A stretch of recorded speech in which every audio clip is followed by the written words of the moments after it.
So you've probably heard the terms Xenopixel and Proffie board before, but what do they actually mean? Today we are going to be going over the main differences between Xenopixel and Proffie board. So what exactly is Xenopixel and Proffie? They are what is called the soundboard in the lightsaber, which is the electronics of it. Some people also call it the core. So now that we know what they are, let's dive into what they can do.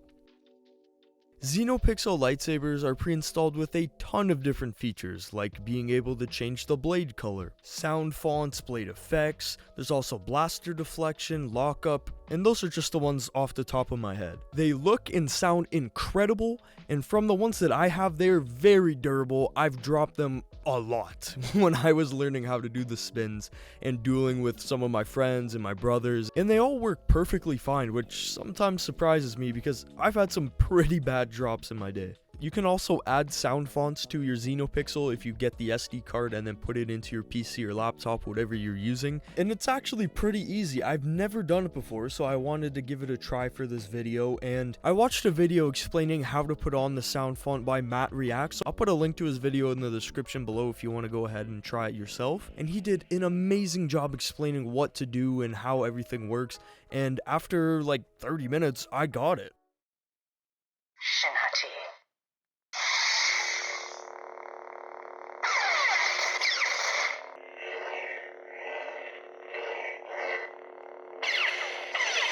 So yeah, definitely not as hard as you would think. And if you want a really cool sound font that isn't pre-installed on your Xenopixel, go ahead and put one on. I promise you, it's not as hard as it looks. Overall, Xenopixels are a phenomenal option when buying lightsabers, but there is one thing on the Xenopixel that isn't great, and that is not being able to customize the saber further other than just the sound fonts. And that's what brings us into the Proffie board.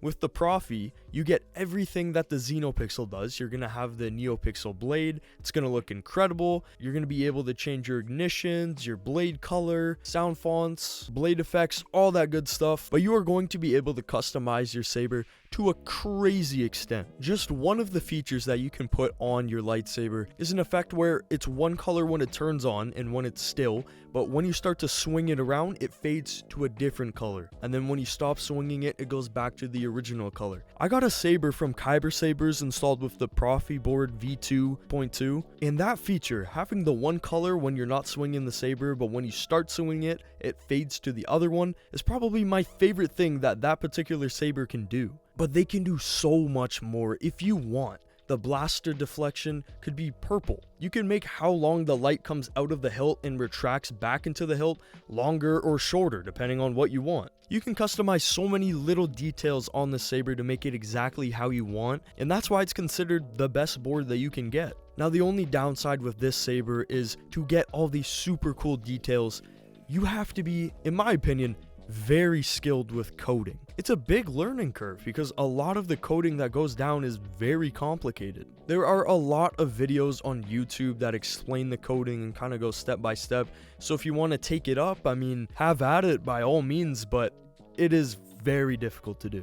And because of the coding aspect and all of the insane things that you can do with this lightsaber, the price of these are going to be more expensive than Xenopixels because of all the stuff that you can do with it.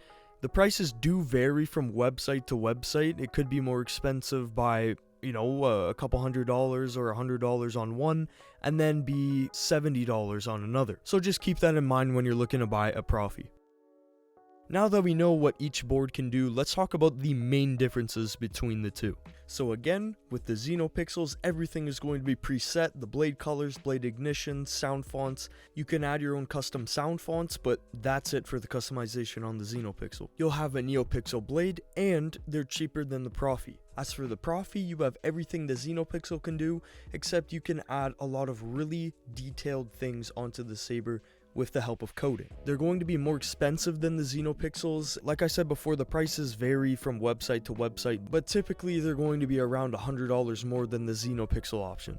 There are pros and cons to both options. For the Xenopixel, it is a lot more user-friendly because of everything being preset already. It's a little bit more budget-friendly, and it's definitely one of the best options if you're new to getting lightsabers and you want to get your first one. And there's really only one con for it, and that being you can't customize it further than the sound fonts. And for the Proffie boards pros, you can really make the lightsaber yours with the customization that you can do to it. And because of that, it's one of the best boards that you can get on the market. Now the cons are it is going to be more expensive than the Xenopixel, and the coding is a large learning curve.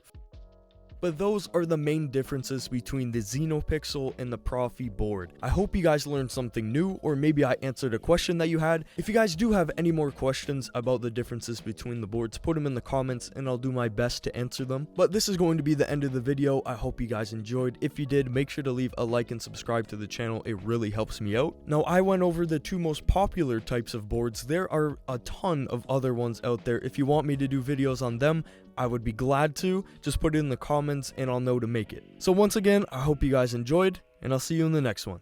See ya.